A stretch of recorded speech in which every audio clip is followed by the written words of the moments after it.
Buenas noches.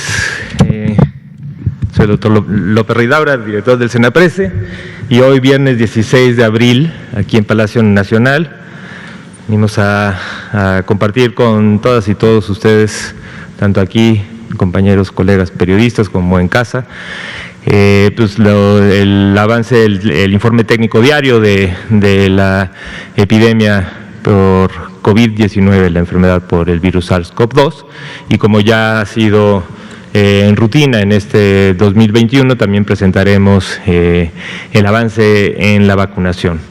Espero que en unos minutos se incorpore el doctor López-Gatell, que viene en camino, pero me pidió que fuera iniciando, entonces pues me voy a poner de pie para dar el informe técnico y poder también dar alguna información importante que hemos estado pues analizando muy estrechamente. Como lo hemos comentado ya, tenemos un muy importante equipo de trabajo en la Dirección General de Epidemiología que diariamente está analizando no solamente lo que marcamos y enviamos en el informe técnico, sino pues muchos más indicadores y ahora específicamente pues viendo señales tempranas de cualquier indicador que pudiera estar mostrando modificaciones en la tendencia y posibles señales tempranas de rebrotes, ¿no? Entonces vamos a presentar también algunos datos en algunas entidades federativas que ahorita señalaremos. Pero esta es la curva que hemos mostrado día con día. Esta es la curva epidémica desde el año pasado, desde la semana 1 hasta la semana 13. Recuerden que normalmente tenemos este periodo de mostrar en esta gráfica estas dos últimas semanas que regularmente se ve este descenso por inicio de síntomas en donde no se logra incorporar todos los datos, y por eso, para no crear falsas expectativas de tendencias descendientes porque no se tienen los datos completos, pues siempre decidimos mostrar estos cambios de las últimas 2 semanas, en este caso específico de la semana 13 a la semana 12, donde se sigue viendo este descenso del 11% en los casos estimados. Los casos estimados son este número de casos confirmados más la proporción de los casos que siguen sospechosos, dada la positividad de la semana en donde iniciaron síntomas, ¿no? En total, de toda la curva epidémica, el 1% de ellos son actualmente activos, 30.148 es la proporción del total de casos, cuáles son los que iniciaron en los últimos 14 días, que es la estimación que tenemos del grupo de personas que tienen todo el potencial de estar moviendo o impulsando la transmisión en la comunidad. En total, toda la epidemia, ese 1%, representa de este total de 2.490.643 casos estimados, que eso sí lo presentamos al corte del día de hoy. Tenemos también la estimación de un poco más de 1.800.000 personas recuperadas, que también recuerden que esto es un estimado porque es todas aquellas personas que iniciaron síntomas más allá de 14 días, que en general, por toda la experiencia que se ha tenido y la información que se tiene, pues son personas que se consideran recuperadas. Y también lo que todos los días tenemos este corte de las defunciones confirmadas, son las confirmadas, que recuerden que también tenemos estas diferentes formas de incluir a la confirmación, ¿no? Pero en principio tenemos 3 formas. La principal, que es la gran mayoría de los casos, son confirmados, los casos y las defunciones son confirmados por una prueba positiva. Pero también, y especialmente en las defunciones, tenemos también la posibilidad de confirmar casos que, aunque tengan pruebas negativas o pruebas que no tengamos pruebas de laboratorio, tenemos la asociación epidemiológica, es decir, sabemos que esta persona estuvo en contacto con otra persona que sí tuvo un resultado positivo, y como esta persona que no tiene muestra, entonces por asociación epidemiológica también se han llegado a confirmar defunciones. Pero una parte muy importante de las defunciones también se confirman por este proceso que hemos hablado también en otras ocasiones, mucho cuando he venido a presentar yo mismo lo de exceso de mortalidad, que les digo, hay una serie de certificados de defunciones que están en un proceso de dictaminación, y cuando se cumple ese proceso de dictaminación, pues entran a este número, y por eso a veces hay estos cambios, porque entran un grupo de defunciones que fueron confirmadas, pero que no necesariamente son las defunciones que ocurrieron en las últimas 24 horas, sino son defunciones que se confirmaron en las últimas 24 horas, y en la base de datos abiertos y en los reportes, ustedes pueden ver la fecha de ocurrencia de esta defunción. Bienvenido, doctor López-Gatell. También hacemos esta comparación de los casos estimados o los casos activos con los esquemas completos, y ya veremos en el avance de vacunación, pero al día de hoy tenemos poco más de 3.200.000 personas que ya han recibido su esquema completo de vacunación. La siguiente, por favor. Esta es una gráfica que solo presentamos los viernes y que es muy importante porque también son de estos indicadores que pueden dar señales tempranas de movimiento. Este es el porcentaje de positividad, y recuerden que el porcentaje de positividad es de todas las muestras que se analizan, qué proporción de ellas fueron positivas para virus SARS-CoV-2.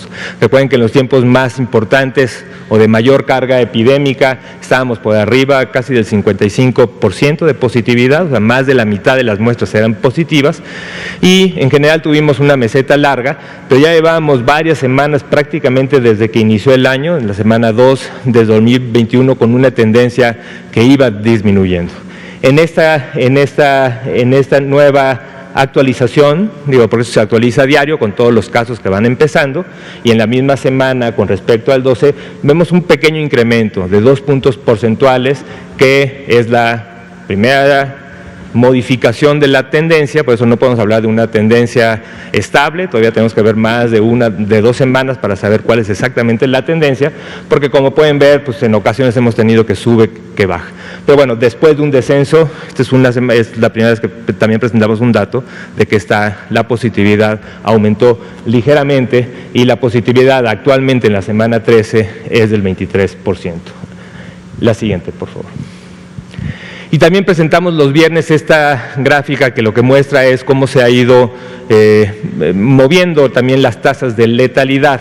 Las tasas de letalidad que, solamente para recordarles, este es el número de defunciones confirmadas del total de los casos confirmados, y al principio habíamos tenido un pico muy importante de casi 20% que ha ido descendiendo, y más o menos nos hemos mantenido en este nivel del 8% ya durante varios meses, y aunque a veces hay pequeñas modificaciones, realmente son variabilidades no significativas, digamos. La siguiente, por favor.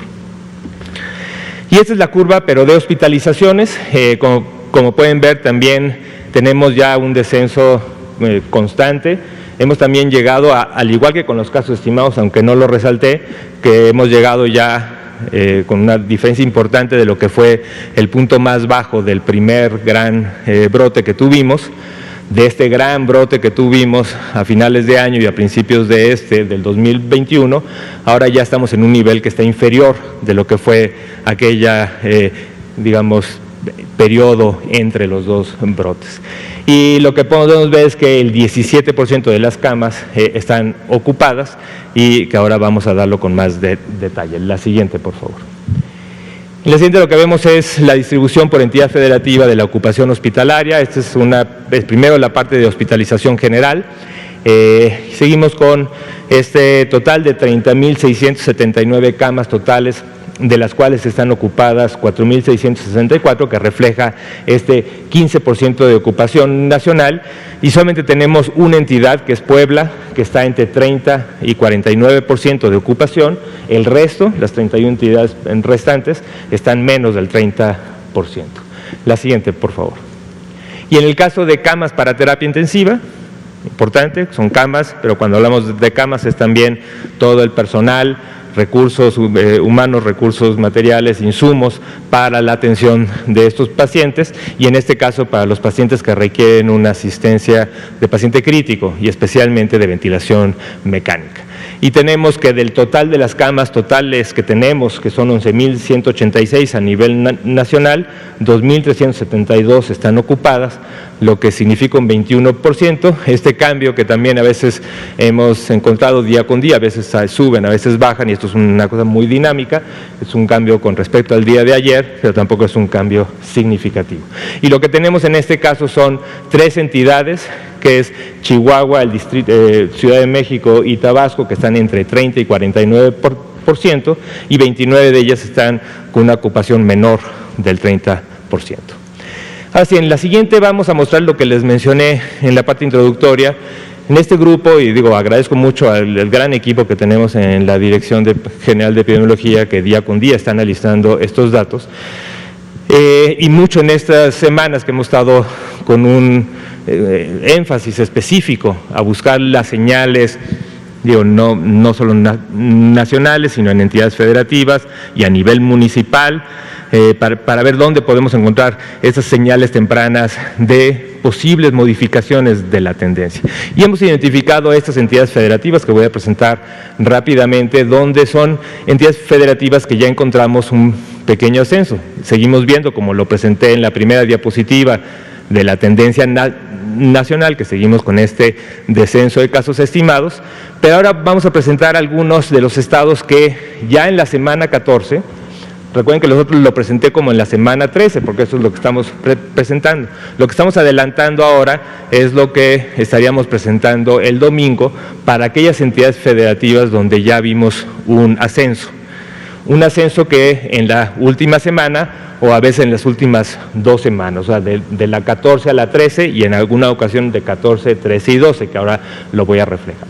La primera entidad federativa que queremos señalar, y esto vamos a hacerlo no por riesgo, sino por orden alfabético, es Baja California Sur, que como pueden ver, después de varias semanas de un descenso, ya lleva varias semanas donde ha tenido ascensos y descensos. En la última semana tuvo otra vez un ascenso, pero esto es un poco lo que hemos dicho, no podemos hablar de una tendencia, posiblemente sí podemos hablar que en las últimas 4 o 5 semanas se ha mantenido en una meseta, y tendremos que estar vigilando específicamente y a nivel municipal, pero también es un mensaje para Baja California Sur de entender, ver y identificar dónde, en cuál de los municipios realmente está explicando este tipo de mesetas. La siguiente, por favor. También voy a estar presentando en este cuadro la misma curva, pero de las defunciones, que realmente es la misma que estamos viendo en el color más oscuro, pero hecho más grande para que se pueda ver la tendencia. Y este es el caso de Chihuahua. En el caso de Chihuahua también, después de un descenso muy importante, había llegado más o menos a su basal. Llevamos ya 4 semanas en donde encontramos este ascenso. En la última semana, de la 14 a la 13, abrió con descenso, pero lo quisimos presentar, y precisamente hemos estado en contacto muy cercano con el Estado, con varias llamadas telefónicas, identificando los momentos y las acciones de oportunidad para poder controlar tempranamente este ascenso que sí hemos visto en las últimas 4 semanas en el estado de Chihuahua. Cuando lo hemos visto más por municipios, son varios municipios, y eso se ha presentado también en los informes técnicos. No solamente está explicado, pero sí la ciudad de Chihuahua es uno de ellos, pero son 10 o 8 o casi 15 municipios que tienen esta pequeña tendencias ascendentes, y por eso a nivel estatal se ve este ascenso en las últimas 3-4 semanas. La siguiente, por favor. El otro estado que queremos señalar es precisamente la Ciudad de México. La Ciudad de México pues, había estado también con un descenso muy importante en los casos estimados, pero en fin, nada más es una semana, ¿no? Es una semana en la que estamos viendo esto. Esto es la semana que normalmente mostraríamos el domingo, y la estamos mostrando tempranamente porque encontramos pues prácticamente meseta, pero ya no este descenso tan claro que habíamos visto. Ya habíamos tenido una meseta, ¿no? Una meseta cerca de la semana 10, 11 habíamos tenido una meseta, ahora vemos este pequeño ascenso, es una alerta, pero que tenemos que seguir viendo a ver cómo se desarrolla, si esto realmente es un ascenso continuo o se va a quedar como una meseta. Pero eso también implica que los habitantes de la Ciudad de México tomen en cuenta esto, estemos cercanos a a la evaluación diaria, y que también, pues como mensaje importante, tratar de hacer todo el esfuerzo, aumentar el esfuerzo de precauciones en cuanto a la movilidad, en cuanto, si no es necesario, no salir al espacio público, y todas las medidas de sana distancia de las que hemos insistido. La siguiente, por favor. En el caso de Colima, también igual, después de un ascenso importante, un descenso, y ese llevamos ya 2 semanas en donde se ve este pequeño ascenso, que también por eso lo estamos mostrando aquí para la alerta específica en Colima, y como lo hemos visto en las otras curvas, el impacto no se ha visto claramente en hospitalizaciones, aunque no lo estamos mostrando, pero tampoco en mortalidad. La siguiente, por favor. Y el estado de Durango, que también tiene una semana, en la última semana de 14 a la 13, vemos este ascenso, no expliqué, pero aunque las gráficas vienen en este último descenso, este es el que no queremos que se interprete, porque esto es justo el que más sesgo tiene, porque son datos incompletos. Pero lo que sí queremos mostrar es este ascenso, que de la 14 a la 13, también en el estado de Durango, como otros de los estados donde estamos viendo estas señales tempranas, que tenemos que vigilar de manera cercana. La siguiente. Nayarit también, y también en Nayarit tenemos, después de un descenso que habían también logrado llegar a un punto muy bajo de transmisión, llevamos 2 semanas en donde se muestra también este ascenso, y al igual que el resto de los estados, son estados que tenemos que vigilar de manera cercana.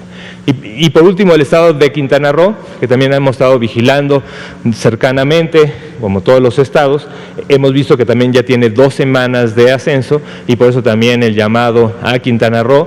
Esto también nosotros como equipo federal hemos tenido acercamientos con cada una de estas entidades para ir monitoreando ya las acciones de control que cada una de estas entidades está ya preparando e implementando. Entonces, con esto terminamos el informe técnico diario, y le dejo la palabra al doctor López-Gatell para el avance de vacunación. Gracias, doctor Ruy López Ridaura. Lo que acaba de presentar el doctor López Ridaura es parte de la advertencia pública que hemos hecho desde hace varias semanas, antes de la Semana Santa, sobre el riesgo de que pudiera haber una tercera ola o un fenómeno de reemergencia. En tiempo real informamos todos los días, todas las tardes aquí, y mostramos abiertamente todos los datos. Y en este caso es una señal importante, porque es una señal muy temprana en solo algunos estados de que está cambiando la tendencia, que ya llevaba 11 semanas en reducción. No hay manera de predecir si esto se continuará como un crecimiento. Hay estados como Baja California Sur, del cual advertimos la semana pasada, pero afortunadamente recuperó su tendencia a la baja. Y otros, en cambio, como ya mostró el doctor, están en ascenso. Entonces, simplemente seguiremos trabajando con las entidades federativas. Hacemos un llamado a los gobiernos de esas entidades federativas a tomar muy cuidadosamente las recomendaciones generales, sobre todo las que están en el semáforo de riesgo COVID, y tener mucho cuidado con evitar una apertura acelerada de espacios públicos. Pero estaremos monitoreando y esperemos que no se presente esta tercera ola. Vámonos a la vacunación. Ayer, 15 de abril, a las 9 de la noche, registramos 508.745 dosis, y con eso ya tenemos estos 4 días consecutivos en donde tenemos altas números, altas cantidades de vacunación diaria. 3 de los últimos con vacunaciones arriba de 500,000. Y vamos a intentar mantener ese ritmo de vacunación en la medida en que estamos ya cerrando el ciclo de la vacunación de las personas adultas mayores.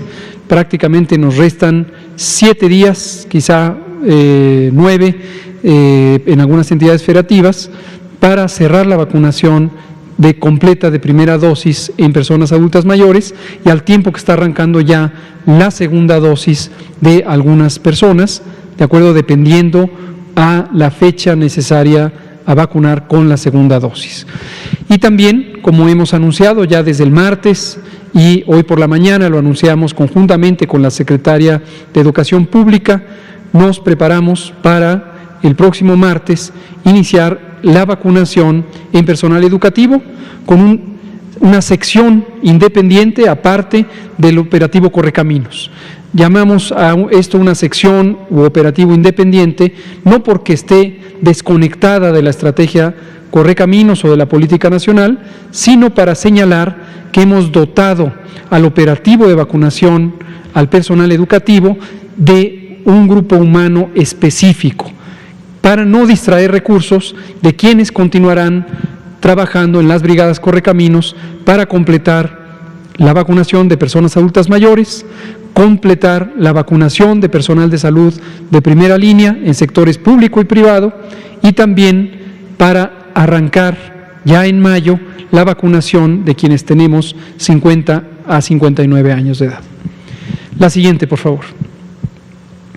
13.421.708 es la suma acumulada de vacunas que se han puesto en México, contadas desde el pasado 24 de diciembre, cuando empezó la vacunación. La siguiente, por favor. Aquí está el desglose. Personal de salud, ya comentábamos esta mañana también el desglose por entidades públicas, que son las mayoritarias en la atención COVID, y privadas, que representan menos del 2% de las unidades que atienden COVID. Personal educativo, que por el momento es solo Estado de Campeche. A partir del siguiente martes ya empezaremos a ver los números de las 31 entidades federativas adicionales a Campeche por los distintos segmentos que presentamos esta mañana y que ahorita repetiremos para pronta referencia.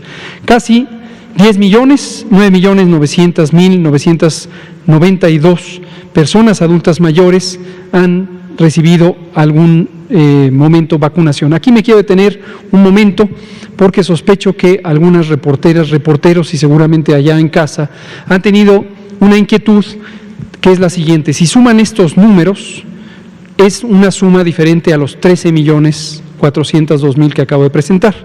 ¿Cuál es la razón?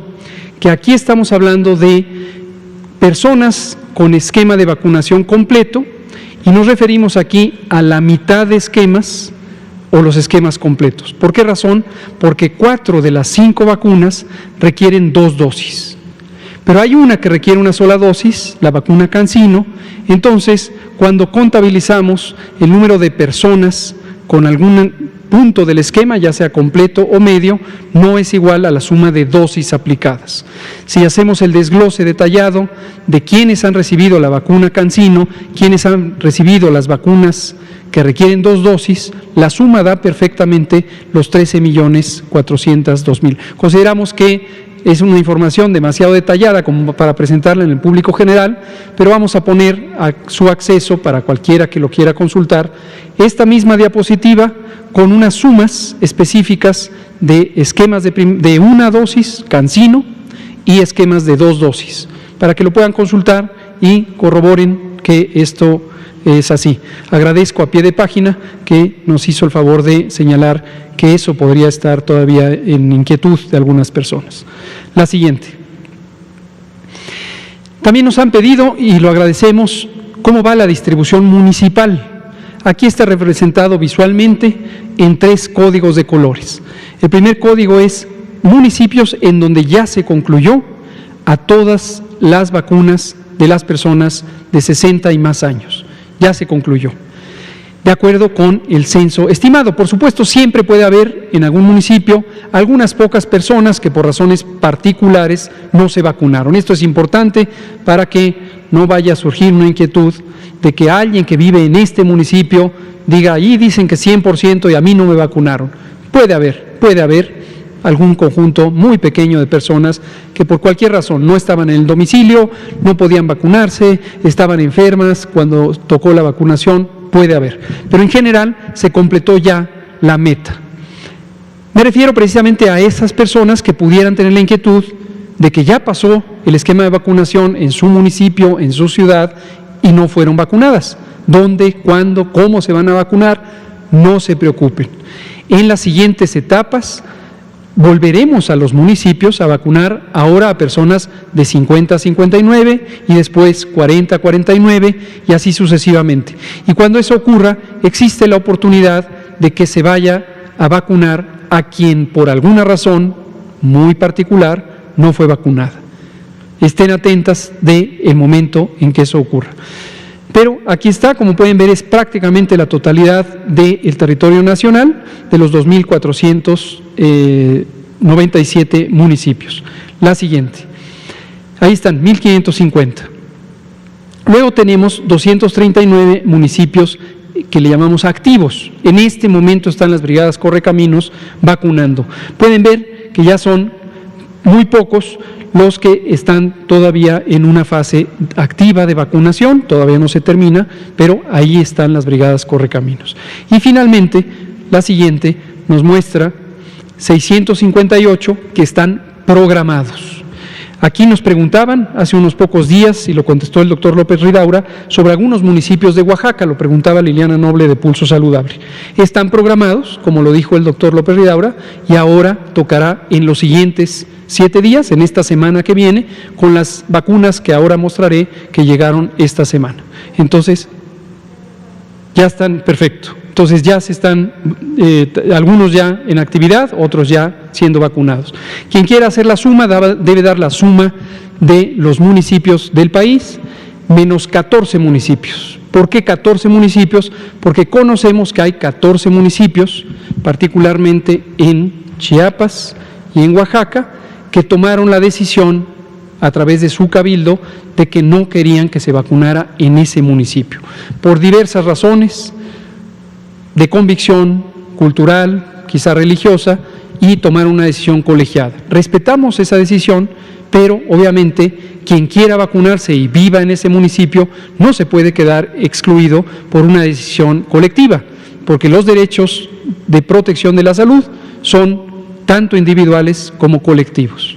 Entonces, estamos organizando el mecanismo para que quien viva en ese municipio y no pueda participar de la vacunación en su municipio, en el municipio contiguo tenga acceso a la vacuna. Esto incluye a el personal educativo que estaremos vacunando a partir del martes. La siguiente. Los ESAVIS no han cambiado, esto es alentador. Un no cambio significa que hay estabilidad, que seguimos mostrando que tenemos vacunas seguras y vacunas, desde luego, eficaces. Estas vacunas han dado muy pocos, 0.1%, eventos secundarios, y esos eventos secundarios, formalmente llamados eventos supuestamente asociados a vacunación e inmunización, ESAVI, son en general pequeñas reacciones, fiebre, dolor de cabeza, mareo, vómito en algunas personas, etcétera. Ha habido incluso personas que se han desmayado, también en partes por el estado de estrés que implica estar en el proceso de vacunación, quien tiene cierta ansiedad relacionada con ser vacunada. Pero han sido menores, más del 99% han sido leves completamente, menos de 1% han sido de consideración, han requerido periodos cortos de hospitalización que en general resuelven en 1 día, 2 días, etcétera. La siguiente. Hoy recibimos 328.575 dosis, las que anunciamos ayer, de la vacuna Pfizer-BioNTech, tercer embarque de esta semana, y lo recibió el personal tanto de las instituciones civiles como de las instituciones militares. La siguiente.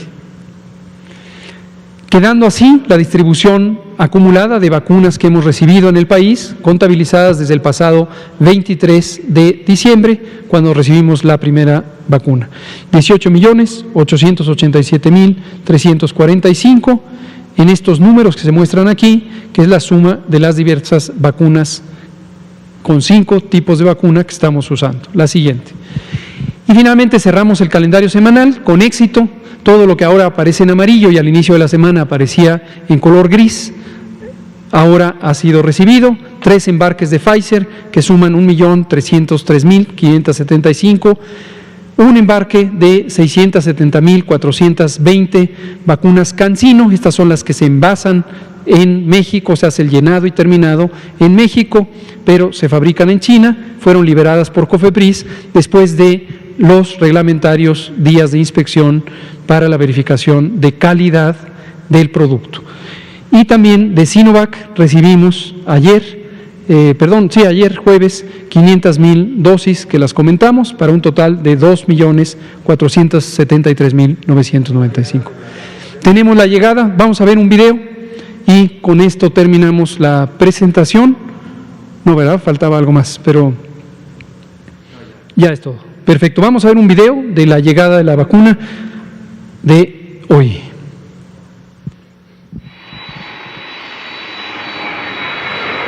La mañana de este 16 de abril arribaron al Aeropuerto Internacional de la Ciudad de México 328,575 dosis envasadas de la farmacéutica Pfizer-BioNTech, en lo que representa el tercer envío de esta semana, con un total de 1,303,575 vacunas de este laboratorio. Desde el pasado 23 de diciembre de 2020 a la fecha, la farmacéutica ha entregado a México un total de 7,787,325 dosis a través de 21 embarques en 35 diferentes vuelos provenientes de Bélgica y Alemania. Esta semana también llegaron 500,000 dosis de la farmacéutica china Sinovac, que ya entregó 4,5 millones de dosis a nuestro país. A la fecha, el total acumulado de vacunas envasadas recibidas es de 16,841,625 dosis de Pfizer-BioNTech, AstraZeneca, Sinovac, CanSino y Sputnik V del Centro Nacional de Investigación de Epidemiología y Microbiología Gamaleya. A estas se suman 2,041,720 biológicos de CanSino envasados en la planta Drogmex en Querétaro, que fueron liberados por la COFEPRIS, lo que hace un total de 18,883,345 dosis. De esta forma, continúa la estrategia de vacunación para combatir el virus SARS-CoV-2 causante de la COVID-19. Súper. Muchas gracias. Hago notar que hay una pequeña diferencia de cerca de 3,200 dosis entre lo que dice el video y lo que acabo de relatar. Explico la razón. Nosotros consideramos el total de vacunas, incluyendo aquellas dosis que retiene COFEPRIS o que son por ley proporcionadas a COFEPRIS para los procesos de inspección.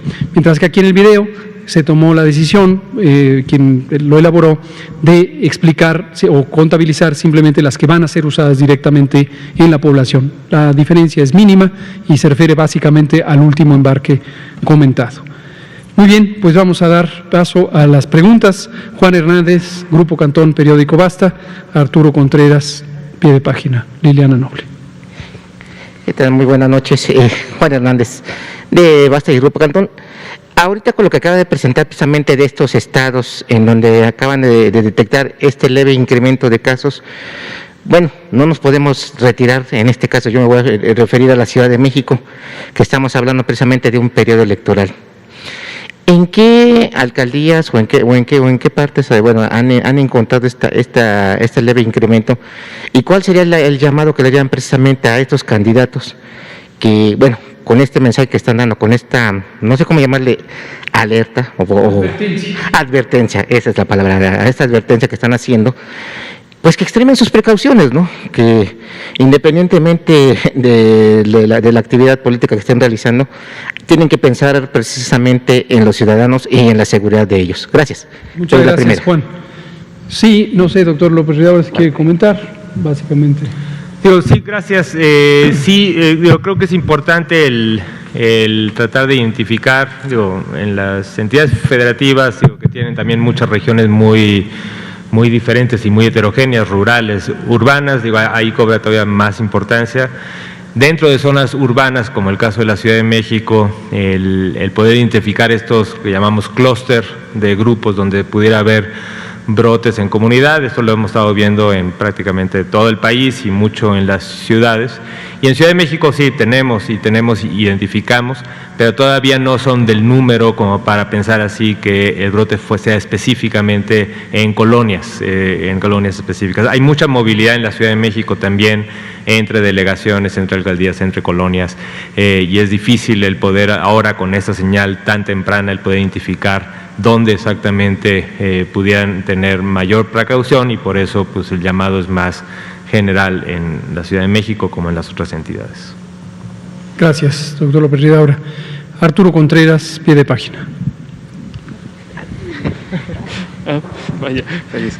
Buenas noches, Arturo Contreras de Pie de Página. Un par de dudas sobre el proceso de vacunación al personal docente. El registro de las escuelas privadas, ¿cómo se va a hacer? ¿No? Si va a ser algo parecido al de los hospitales. También si, en los primeros esquemas que presentaron en la mañana ponen a todos los niveles, ¿no? Entonces a ver si en los siguientes estados van a ser también en todos los niveles educativos. Y ahora que menciona esto, que va a ser un operativo diferente al operativo Correcaminos, si nos pudiera dar más detalles de en qué consisten estas diferencias, ¿no? O sea, no, supongo que no van a ser los grupos de vacunación parecidos a las células de vacunación a las que estamos acostumbrados, sino cómo se va a llevar a cabo. Y tengo una segunda pregunta después de esto. Con mucho gusto. Gracias, Arturo. Creo que es muy útil esta pregunta para que las personas trabajadoras del Sistema Educativo Nacional se vayan preparando, sepan que ya les va a tocar su vacuna y corran la voz para que todas y todos estén preparados en las mejores condiciones. Comentemos un poquito sobre cómo funciona el subcomponente del sector educativo del operativo Correcaminos. Vamos a empezar, si son tan amables, Paco, de poner la penúltima diapositiva donde se ve lo que presentamos esta mañana de las fechas de vacunación y comentamos primero sobre el por qué en esas fechas, en esas entidades federativas. Lo dijimos esta mañana, unas cuantas más, que son las extras, las que están en el material extra, y es esta mera, exactamente. Esto es lo que presentamos esta misma mañana, solo le cambiamos un poquito la visualización para que fuera más clara, pero básicamente tenemos un censo inicial de 3.003.000 personas que trabajan en el sistema educativo. Aquí destacamos, como lo hemos hecho en el caso del sector salud, que no son solo maestras, maestros, análogo a que en el sector salud no son solo médicas y enfermeros. Se trata aquí de un conjunto más amplio. También hay, por ejemplo, las personas conserjes de las escuelas, las personas que limpian en las escuelas, las secretarias y secretarios de las escuelas, el personal administrativo de ciertas coordinaciones territoriales. En general, se trata de aquellas personas que están en la actividad sustantiva de la educación. ¿Quién hizo el censo y por qué se identificó este número? Partimos de un censo general que sí tiene la Secretaría de Educación Pública de todo el segmento público. Efectivamente, y lo enfatizo, se trata de todos los niveles educativos, desde la educación inicial, a cargo de CONAFE, la Comisión Nacional de Fomento Educativo, también las escuelas de educación prebásica, los jardines de niños, también las guarderías, también las primarias, las secundarias, las preparatorias, las universidades, los colegios de bachilleres, los centros de educación técnica, etcétera. Yo no tengo en este momento a la mano toda la lista completa de los subsistemas educativos, pero le vamos a pedir a la maestra Delfina Gómez y su equipo si nos proporcionan una lista de cuáles son los segmentos que componen el sistema educativo. Es muy complejo el sistema educativo. Ahora, efectivamente, reiteramos también que se trata de lo público y lo privado. A diferencia del sector salud, donde el componente privado es muy pequeñito, en el sector de educación es un poco más amplio. Sigue siendo minoritario. La gran mayoría de la educación en México es pública, lo cual es muy alentador porque es la respuesta, desde luego, a lo que se contempla en el artículo 3 de la Constitución. Pero también hay un segmento privado y también va a ser vacunado de tal suerte que pueda activarse, iniciarse las actividades en las escuelas de este segmento. Existen, como en el sector salud, también personas que trabajan en el sector público, en escuelas públicas y también en las privadas, comparten la asignación. Y si ya son vacunadas en el público, pues desde luego no necesitan ser vacunadas como entidades privadas y viceversa. Veamos ahora esta clasificación o esta organización de acuerdo a lo que se irá poniendo. Aquí están estos estados en esta semana, empieza en 20 y termina en 27, esta empieza en 28, termina en el 4 de mayo, aquella empieza el 5 de mayo y sigue hasta el 11, etcétera. Por eso se ven los días de la semana aquí, porque son la fecha en que termina y luego es la consecutiva de donde empieza. O sea, es la fecha de inicio, el 5, el 28, el 12, etcétera. ¿Por qué en este orden? Y esto es importante para que los gobiernos de las entidades federativas, que están listadas aquí todas, tengan claro que no hay ninguna preferencia de unas por otras, por ninguna razón que no sea dos criterios técnicos que están aquí. El primero es cuál es el curso de la epidemia. Como hemos dicho, contrario a la intuición, la vacunación en el sistema educativo no ocurrirá en condiciones de alta actividad epidémica. Por eso la estamos haciendo ahorita, después de 11 semanas de descenso. Por eso no la hicimos antes, porque necesitábamos llegar a una estabilidad epidémica importante con poca actividad epidémica en el país. Y llevamos ya 11 semanas en descenso. Y aquí con el semáforo de riesgo COVID, donde semana a semana identificamos la actividad epidémica por medio de 10 indicadores estandarizados, podemos ver cuál es la estabilidad del control en cada entidad federativa. Empezamos primero por las entidades federativas que tienen 3 semáforos verdes en secuencia, 3 semanas con semáforo verde. Luego habrá otras que tengan un amarillo y 2 verdes. Luego habrá otras que tengan 2 amarillos y un verde, luego habrá las que solo han tenido amarillo, luego habrá las que tengan 2 amarillos y un naranja, etcétera, etcétera, etcétera, en las últimas 3 semanas. Afortunadamente llevamos ya más de 3 meses en que no hay semáforo rojo, entonces eso es importante. Y ese es el orden, de acuerdo a la intensidad epidémica, están seleccionados. Pongo un ejemplo, la Ciudad de México aparece aquí al final, y podría surgir la preocupación, ¿por qué me mandaron al final? Porque la Ciudad de México sigue en semáforo naranja por razones múltiples que hemos explicado varias veces, su demografía, la enorme cantidad de población, la movilidad, etcétera, etcétera. El segundo criterio es un criterio de factibilidad, es decir, de facilitar la operación. Los embarques, como ya conocen ustedes, no llegan en fechas regulares. Pfizer es el que ha tenido la mayor regularidad semanal, pero las otras compañías no están distribuyendo con esa regularidad. Y tampoco, por las razones también explicadas muchas veces, no es una proveeduría fija.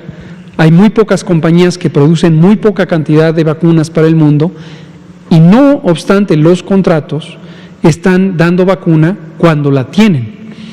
Y eso no permite con antelación hacer una programación basada en varias semanas de distancia. Prácticamente semana por semana tenemos que hacer la asignación. Por ejemplo, aquí la proveeduría está garantizada, pero la fecha de llegada no necesariamente.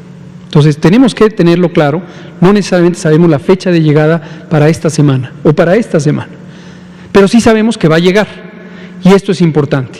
Entonces, la asignación en cada estado, además del semáforo, utilizamos un criterio que es cómo utilizar la vacuna de acuerdo a la población necesaria a vacunar y cada entidad federativa tiene distinta cantidad de personas por vacunar. La maestra Delfina presentaba esos detalles esta mañana en la conferencia matutina y entonces el criterio preferente es cuando se puede completar la vacunación.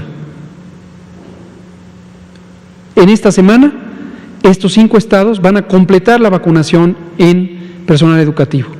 En esta semana, estos estados van a completar la vacunación del personal educativo. Entonces, sí se ha asignado, de acuerdo a la cantidad de vacuna que se tendrá, con las proyecciones de entrega, para lograr tener todo. Aquellas entidades que tienen mayor cantidad de personal, pues necesitamos tener embarques grandes para poder asignarles la vacuna. Esos son los criterios. Y un último que me gustaría comentar respecto al censo es, aunque esta es la proyección inicial, 3.003.000, existen importantes sobreposiciones. Por ejemplo, es común en el sistema educativo nacional que una maestra trabaje en la mañana en una escuela de turno matutino y luego trabaje en otra diferente en turno vespertino, ya sea en el mismo edificio, a veces en el mismo edificio o en un edificio diferente. Esto es sumamente común. Por lo tanto, nuestro registro está basado en plazas laborales. Y puede ocurrir que una persona ocupa 2 plazas laborales referidas a los 2 distintos turnos. Última cosa importante, se están incluyendo en el sector privado aquellas escuelas de todos los niveles educativos que tienen un registro válido, REVOE es como se llama, Registro de Validez Oficial. Este es un registro, como el nombre lo indica, que implica el reconocimiento por parte de la Secretaría de Educación Pública de que la escuela en cuestión cumple con todos los requisitos legales, reglamentarios y normativos para ser un centro escolar. Pero también existen escuelas que no lo cumplen y no obstante están abiertas e imparten clases, pero no tienen un reconocimiento de validez oficial. Estas escuelas no van a ser consideradas para la vacunación. Esto es importante. Pero no quiere decir que las personas que trabajan ahí van a ser excluidas, pero no van a ser en este momento vacunadas por ser personal educativo. Les tocará, de acuerdo a su edad, cuando llegue la categoría de edad correspondiente. Seguramente algunas ya han sido vacunadas por tener 60 y más años de edad. Una duda rápida sobre el censo. Si se calcularon con base en las plazas, ¿entonces significa que hay un poquito más de vacunas? Significa, gracias Arturo por notarlo, significa que de estos 3 millones es posible que no se necesiten tantas, porque en la medida en que ya en la operación se vaya reconociendo eso, va a ocurrir que en los puestos de vacunación no se presenten las personas porque ya fueron vacunadas. También estamos considerando otros 2 factores. Algunos tienen 60 y más años de edad. Entonces ya no se van a presentar a vacunar porque ya les tocó por el hecho de tener 60 y más. Y otro que podría ocurrir, este es más o menos un 10% de las personas que tienen 60 y más. Y otra situación que podría ocurrir, por supuesto, naturalmente, es que alguien desee no vacunarse. Recordar que la vacunación es voluntaria y si no se quieren vacunar, pues no se les debe forzar a ello. Entonces, de los 3.000.000, es posible que finalmente se necesite un número menor. Ya iremos determinando cuál es y, por supuesto, las vacunas no se desperdician, se utilizarán en los otros segmentos. Y ahora nos llegó un caso a la redacción de un caso de discriminación en la empresa de seguros MetLife. Una persona después de tener COVID tuvo secuelas graves, ¿no? Todavía tiene lesiones en un pulmón, entonces necesita un tanque para respirar y varias medicinas. Entonces la empresa a los pocos días que se reintegra al trabajo, sus jefes inmediatos le empiezan a asignar más trabajo y le empiezan a hacer como hostigamiento laboral para finalmente acabarlo corriendo. A él no lo han despedido formalmente. Y bueno, toco este caso porque me imagino que así hay muchísimas personas más en el país. Entonces, saber si desde la Secretaría de Salud o desde la Secretaría del Trabajo tal vez, ¿no se tiene algún plan para evitar este tipo de discriminación a personas que hayan padecido COVID? Sí, en ese sentido es muy importante y es de carácter general. No hay un plan específico para proteger a las personas que son discriminadas por haber tenido COVID y tener secuelas de ellas. Sea cual sea la razón de la discriminación, esto es ilegal. Y existe la Procuraduría de Defensa del Trabajo o de los trabajadores a la que se puede y debe denunciar cualquier acto de discriminación. Esta pertenece o es coordinada por o el vínculo sectorial es de la Secretaría del Trabajo y ahí es donde hay que denunciar, no, independientemente de que sea por COVID o cualquier otra razón.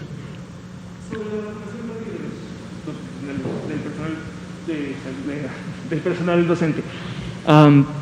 Rápido, el personal docente nos mandan un mensaje que si personas que están contratadas eventualmente, o sea, cuyas plazas no son fijas, yo no sé si esto significa que su registro sea ante la SEP, ¿no? Como una plaza. Muchas universidades tienen este tipo de esquemas, entonces saber si ellos también van a ser vacunados. ¿Cómo no? Qué bueno que lo menciona Arturo. Esta mañana me preguntaban sobre el tema del personal de salud en el sector privado y aproveché para comentar una realidad inconveniente o muy inconveniente que este asunto de los listados nos ha revelado, que es las contrataciones, a veces llamadas precarias, que quieren decir aquellas contrataciones en las que se ha buscado por parte de los contratantes trucos para no conceder las prestaciones laborales de ley. Estrictamente son contrataciones ilegales. Pongo el ejemplo con algo que ha ocurrido en el sector público de salud por mucho tiempo, que son precisamente contratos temporales por obra determinada o por periodo determinado, y antes de que se cumplan los 12 meses que la ley contempla para hacer antigüedad laboral y tener acceso a todos los garantías o prestaciones, se les suspende el contrato. Es decir, de hecho no se conceden contratos con duración superior a 12 meses un día. Esto desde luego es antagónico con la ley del trabajo, pero ha ocurrido en México por décadas en el sector público y privado. Hoy que estamos haciendo estos inventarios, estos censos extensivos de la población nacional, nos damos cuenta que las corporaciones o entidades pequeñas, pero finalmente entidades privadas que contratan tanto a personal de salud, en el caso del sector salud, como en las universidades, tienen este tipo de contrataciones. Desde el punto de vista del derecho a la protección de la salud, consagrado por el artículo 4 constitucional y todo lo que deriva de ello, no hay razón para excluirles. Serán vacunadas las personas que están desempeñando un trabajo en estas entidades. Pero hacemos notar que estamos estamos sacando a la luz la práctica que tienen varias organizaciones privadas, universidades, por ejemplo, algunas de buen prestigio académico, de contratar de manera irregular a sus personas trabajadoras. Para el Estado incluso implica otro problema, que es la evasión de responsabilidades respecto a la seguridad social, porque no se les brinda seguridad social, lo que representa un quebranto financiero para el Instituto Mexicano del Seguro Social, y también podría implicar también un problema de evasión fiscal, cuando se les paga en efectivo, por ejemplo. En fin, hay toda clase de sorpresas, algunas no tan sorprendentes, pero que muestran cómo en México tenemos todavía mucha irregularidad que se ha exacerbado a lo largo de las últimas décadas.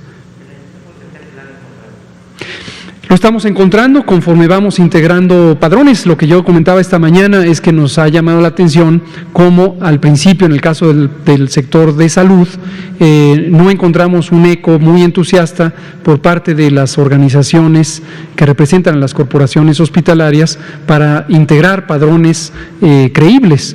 Y cuando empezamos a ver este fenómeno, nos hizo pensar en que a lo mejor una motivación para no lograrlo podría ser precisamente que esto no apareciera de manera tan obvia. Es una hipótesis, pero estamos trabajando en ello. Muchas gracias. Liliana Noble, de Pulso Saludable. Gracias. Buenas noches. Liliana Noble, de Pulso Saludable. Doctor López Ridaura, quisiera saber cómo va a funcionar en el momento en el que, supongamos, en Palma un profesor de 50 y más, y también le corresponda vacunarse por década de la vida y por ser profesor, y tuviera la opción de decidir, ¿me vacuno en A o en B? ¿Qué decisión tiene que tomar o se va a poder hacer esto? Porque si les toca vacunarse con CanSino a los doctores, digo a los profesores, pero si este mismo profesor por su década de vida le toca Pfizer, seguramente va a preferir esperarse con Pfizer. ¿Ahí cómo funcionaría? ¿Qué sería lo correcto? Y una segunda pregunta para el doctor Gatell. Gracias.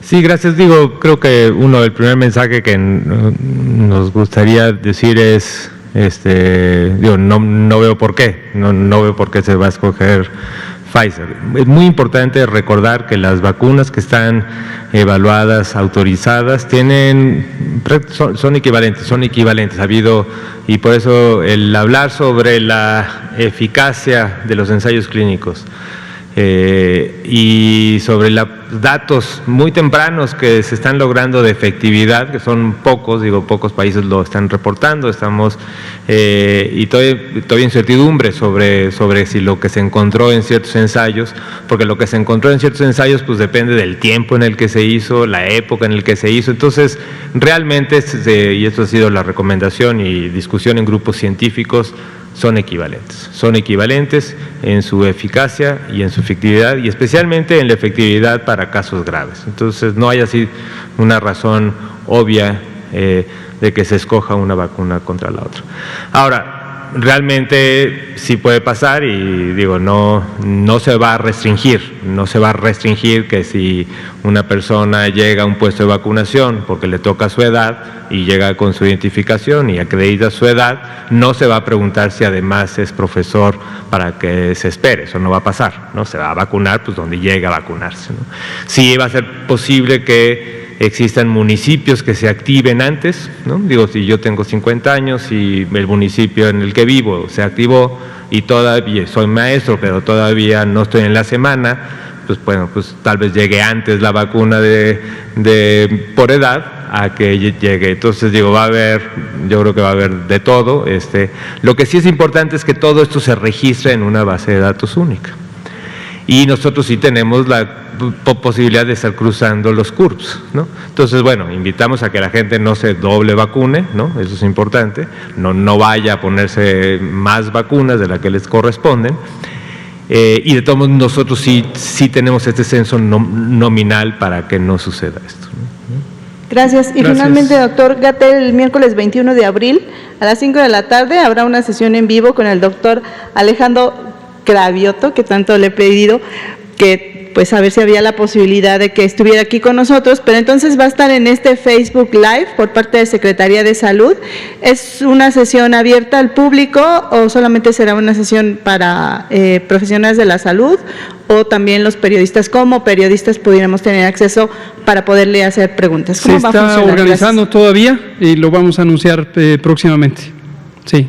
Gracias, para que haya conocimiento de la situación. Y un dato adicional, me decían que en la Arena México, si el vial antes, en la primera dosis, servía para 5 personas, que hoy están diciéndoles que el vial es para 6 personas, que porque vienen más grandes. Es un elemento operativo, no vienen más grandes, pero efectivamente estamos teniendo un rendimiento mayor para la vacuna Pfizer, lo cual es alentador, pues nos permite aprovechar cada vial ahora con 6 dosis y no con 5, y esto ha ocurrido en todo el mundo donde se utiliza la vacuna Pfizer. O sea, no hay que preocuparse.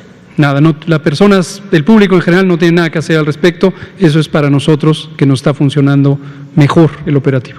Okay, muchas gracias. Gracias, muy buenas noches. Gracias, Paco, gracias.